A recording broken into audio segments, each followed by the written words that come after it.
Hi, I'm Debbie Lewis. I'm the Regional Ecosystem Manager at NatWest Enterprise in the East Midlands and East of England team, and I am your host of today's Inspirational MK episode. Hi, I'm Julie Mills. I'm the Chair of Women Leaders UK, a charity which focuses on supporting women into leadership at all times of their career. We work with organisations to help them understand how allyship can support underrepresented groups in the workplace. We encourage girls and young women into science, technology, engineering and maths, and we celebrate the success of the phenomenal women in Milton Keynes each year through a wonderful award ceremony where we uncover that hidden talent and showcase amazing women. I'm Susan, that's Susan Popoola. I do a few different things which are all about developing a mosaic world in which everyone is valued for who they are and what they have to offer, which means I write books such as my book Male Perspectives on the Value of Women at Work. I work with leaders, supporting them on their leadership journeys, and I work with young people, most specifically young people who have been in care. Hi, I'm Nikki Ross. I'm the CEO of Hope After Harm, formerly known as Thames Valley Partnership, which is a charity that looks after people who are impacted by the criminal justice system. I'm also a trustee on Women's Leaders UK and the mentoring lead. Good morning. So I'm Freddie Guilmard. I run a boutique consultancy around leadership, change and transformation. And I am also a trustee at Women's Leaders. We have published also a leadership book around the 7 steps to frontier leadership, looking at what leadership means in a modern world. And I'm really looking forward to being part of this podcast today. Amazing. Welcome. Thank you all for joining on today's episode of Inspirational MK. Across the podcast series, we're going to be covering off 4 different themes, starting today with leadership, but then looking at inclusion, technology and enterprise. So it's fine if we start to blur the lines of those themes, but we're really going to focus on leadership on today's session. So my first question to you is, why do you think we've invited you to be here today to talk about leadership? What's your link? What's your story? Freddie, I'm going to come to you first. Oh, thanks for that. Thanks very much. Well, I guess you might have invited me because I've spent considerable time in my day job working with hundreds of leaders of all shapes and size, and also lots of different sectors around what does leadership really truly means, and how can we become leaders in a complex world. We brand the word leader, where I actually have a particular view around leadership and management in particular. I think management and leadership is a job, and it's something that often we think we have a right to be called a leader, where my view is that should be bestowed upon us from our teams. So leadership is very complex and difficult. Brilliant, thank you. And slightly leading us into my next question, so I'm going to pause you there. Susan, coming to you. What's been your experience and what's your link to leadership? I guess in the first instance, I'm considered to be a leader. And one of the reasons why I say that, it's not too far off from what Freddie actually said, because I remember the first time that I went for a leadership event and I was thinking, what am I doing there? But then over time, I've seen myself being in leadership roles or taking lead, even if I don't have that formal title. And I guess that accumulated last year in me receiving an award, a Women Leaders Award, together with the fact that I actually work with leaders, supporting them as they navigate through the complexities and whatever it is that they're trying to achieve. Amazing, a wealth of knowledge already. Nikki, I guess for you it's changed over the last few years, but what's your link to leadership and what was it, what's it become?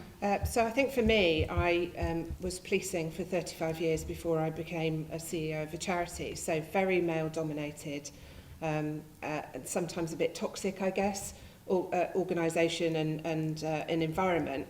And leading as a woman in that environment was a real challenge all the way through. So the key thing for me has always been authenticity. It's always been about staying the same, staying true to myself, and absolutely believing enough in myself to keep pushing myself to the next level and the next level and the next level. and at the same time, always looking back and helping other people up the ladder behind me. And that's always been a kind of constant throughout my career, just making sure that I don't shut that trap door as soon as I get there, and make sure that I'm bringing people up with me, which is one of the reasons that I lead the mentoring programme for women's leaders. Amazing. I first heard that term from Shalom Lloyd, leave the ladder down, and I absolutely love that. I think that's going to be a real theme as we go through as well. Dr Julie Mills OBE, tell us a little bit about your background in leadership. Yes, well, I guess the strongest, most recent experience would be that I've had a wonderful career in education. I came to Milton Keynes in 1990 as a finance lecturer in Milton Keynes College, and I retired from my job as the chief executive of the college group a couple of years ago now, about 18 months or so now. And throughout that time, I think Nikki's point on authenticity is so important to me, because throughout that time, I would say I was not different in my leadership as a finance lecturer, where I was responsible for working with and helping lead a group of students develop their finance skills, to that chief executive role, in which the role was very different. But as a leader, for me, that's about values, it's about behaviours. I agree with Freddie, it's not about a job description which says this is a leadership role. And I firmly believe that leadership happens everywhere throughout an organisation and throughout communities. And maybe sometimes the issue for women not progressing their careers to those higher paid, more senior leadership roles is because they don't see the leadership that they already enact. And I think that's a really interesting thing to explore with people. Amazing, thank you. And this podcast is an idea that's come about because of a project that women leaders, NatWest Enterprise and Milton Keynes College have been working on to support and inspire women, particularly in and around Milton Keynes. Why is it important that we have this conversation about leadership as part of that? And I'm going to throw that out to whoever wants to go first. I'm going to take that, and I'm going to sort of position it a bit from what Julie said, because when we talk about leadership, it is very easy to think of it as being about getting to the senior level, being the person who has that title, who is in charge in organisations.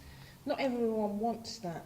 Not everyone's right for that. It doesn't appeal to everyone for different reasons. It could be personal circumstances, or I just don't want to be in that role. But the key is the conversation is important for people to have that awareness, especially women, because that's a focus that we have today, for them to be aware that you don't have to be that person that has overall responsibility to be adding value to lead. You can be the person that focuses on projects and you lead on projects, or you can even just be the member of a team that takes lead in whatever you do. The key is, and I think this goes to organisations, for organisations to be able to recognise the value that everybody brings in whatever they're doing, leading in all different ways. Can I just add to that? One of the best pieces of advice I think I got going through my career in policing was the ability to learn to lead from the middle, as opposed to leading from the top. So that's when you're sat with a group of peers and you are leading because you have an influence, you have a voice, and you have a vision of what's going on. So it's not about being in charge, it is about being able to influence people and to be able to do that. So you can do that at all levels of an organisation. There will always be somebody who needs to take the lead. That's a leader in their own right. Julie, what I want to do at this point is come to the work that you're doing with women leaders around mentorship and also the awards, because I think that links into what we've been talking about. Why was it important to bring those programmes and those opportunities to Milton Keynes, and what do you hope to achieve by running them? Well, for the reasons we've already started to articulate, everybody's experience of work is so different, but there are common themes and common experiences. We recognise that actually in Milton Keynes, this is about 10 years ago, there were lots of very prominent, successful women, and lots of women entrepreneurs, lots of women doing amazing work in businesses and community groups all over the place. But when you went to business networks, or when you took part in discussions with the council about things that are important to Milton Keynes, there were almost no women. I went to a business leaders dinner once where the person who opened the address said, "Good evening, gentlemen and Julie," because I was literally the only woman in the room. And that wasn't uncommon. And that is such a miss of talent. And actually you could say the same about other underrepresented groups. It was a very homogenous group of business people or community leaders coming together to make decisions. And they were all brilliant, talented people, but it was a very narrow focus. So the aim initially of Women Leaders was just to shout about and to encourage and enable the women who were already there and known to be more prominent and to uncover those hidden talented people, to show, to create those role models. As Nikki said, you know, there's maybe your role models that you do have, and as Freddie alluded to, there may be few role models, and actually the ones that you've got might not be very good role models. So it was about showcasing that. And from that, we found organisations, communities really open to having the conversation, to exploring what can be done to do things differently. But we've still got that very patriarchal, I think, view of leadership, a very structured view, a very hierarchical view.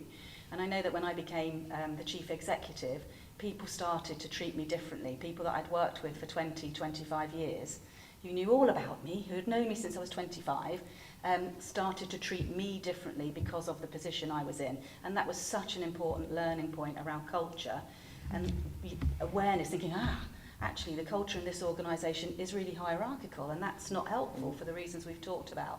So that's a very garbled answer to say actually trying to just have the conversation and challenge some of those preconceptions and staid old-fashioned ways of thinking was really important on the agenda. And Susan, you've done more study than most around allyship and also the role that men play in the development of women as leaders. Will you talk to us a little bit about that? So the way I'll position it is, I mean, before you even get to gender, one of the key things I talk about is human value. The fact that everyone has value, everyone has something unique to offer.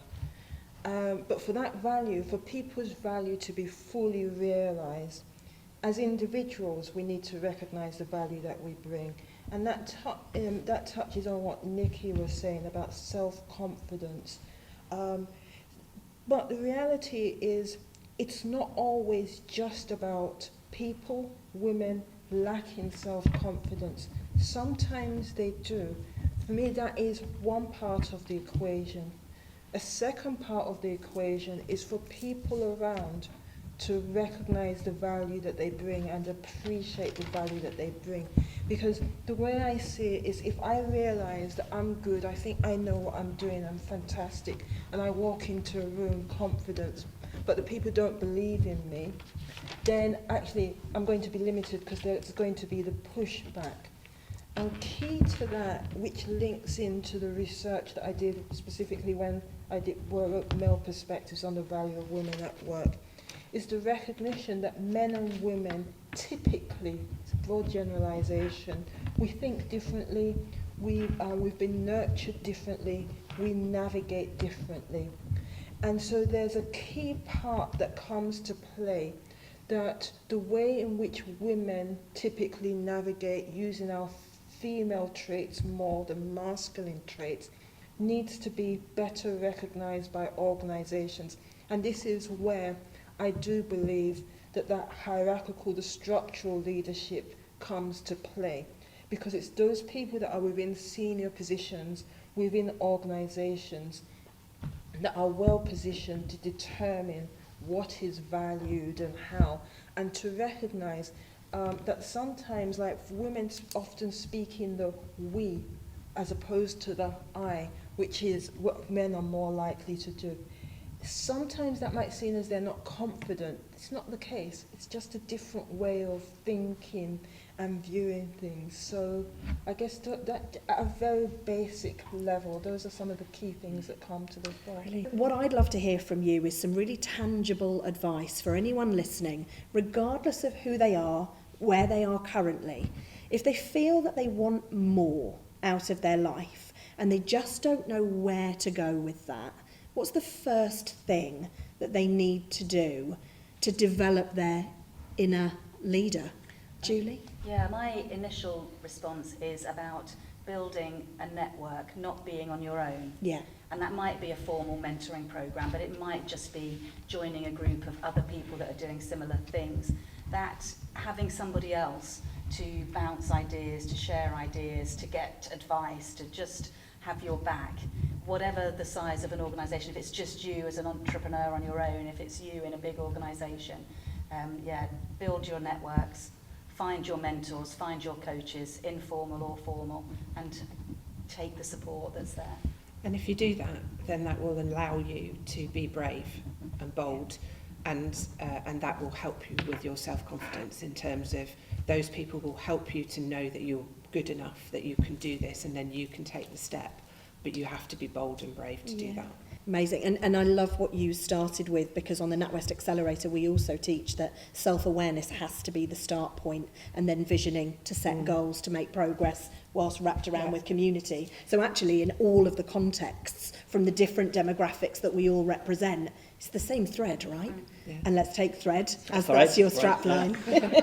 I mean, it's an interesting question, that one, because, you know, what I would normally do is I would look at these amazing people who are running the podcast for us. I would say, what's the answer to the question? What are you looking for? You know, where are you struggling?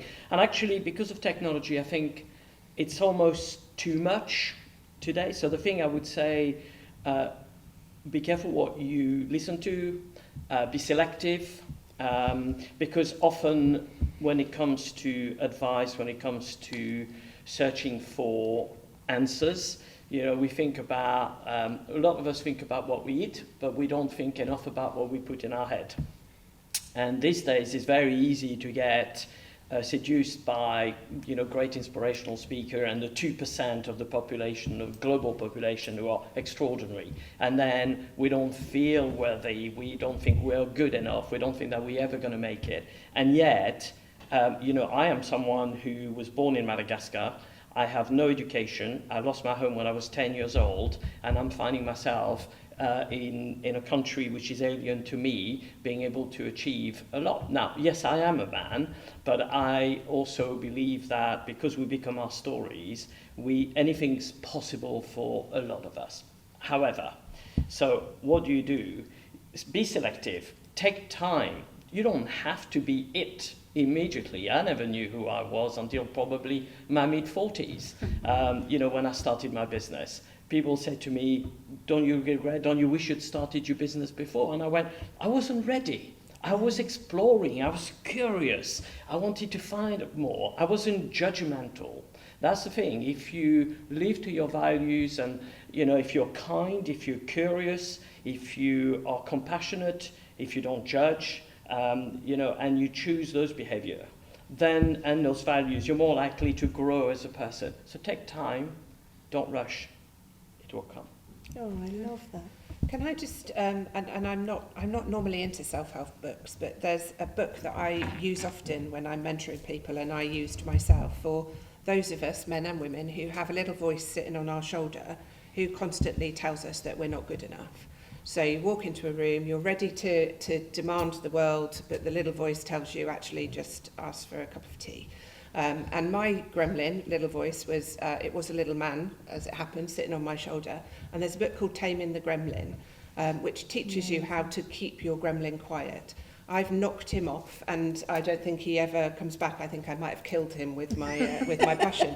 But actually just putting him to sleep is really good, or being able to manage when he comes out, or she. Different people have different gremlins. But great book, and really focuses on that. Why don't I believe in myself? Why can't I put in myself forward?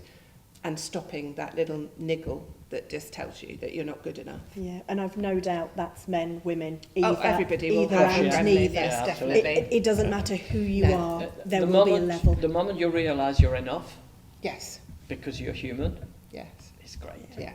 Amazing.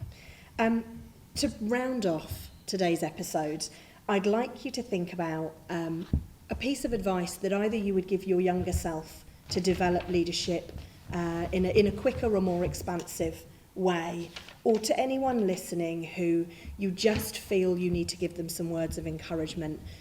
Where would that sit? I'm going to start you off with, I find myself often surrounded by incredible women who are not so comfortable having a spotlight shone on them for a myriad of reasons.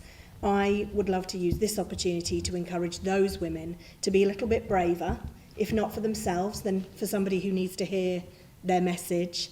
That's my message that I want to leave our listeners with. Nikki? You're more than enough. Yes. Julie? Values, values, values. So, I mean, added to everything else, do make yourself visible, but find your own way of doing it. It doesn't have to be on a stage. It could be writing a blog. It could be going out to a cafe and meeting people, because the key is no one succeeds by themselves. It's in connection with others, in relation to other people, that you achieve whatever it is that is success or leadership for you. And people can only help you if they see you. Absolutely, and it starts with one person, right? Freddie? Yes, so for me, if I was talking to a younger self, I would say we are our stories. If you don't quite like it, you can change it. It's extraordinary what we can do with the right mindset. Amazing. Thank you all so much for joining me on today's episode of Inspirational MK, and thank you to our incredible team who have put this together for us today.